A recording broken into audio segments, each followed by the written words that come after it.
So yun mga chong, welcome back sa ating YouTube channel. So dito mga chong, meron lang tayong i-ibahin sa ating motor. Meron lang tayong konting tutunuhin dito. Ah, Una-una buksan natin itong sa gilid ng ating um, cover, yung crankcase cover ng ating asa magneto cover natin mga chong. So titingnan natin mga chong kung okay ba yung performance niya. At tingnan natin.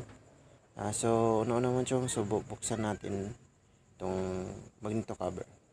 So yun mga chong, no? So bago muna natin tanggalin yung yung ating crankcase cover, top dead center muna natin para tanggalin yung ating rocker arm. So yun, so natanggal natin. So yun, natanggal ng cylinder head. So naka top dead center na, natanggal na lahat ng screw ng mga bolt dito mga chong. So yan, pwede na natin tanggalin yan. So let's go. 6.5 hours later.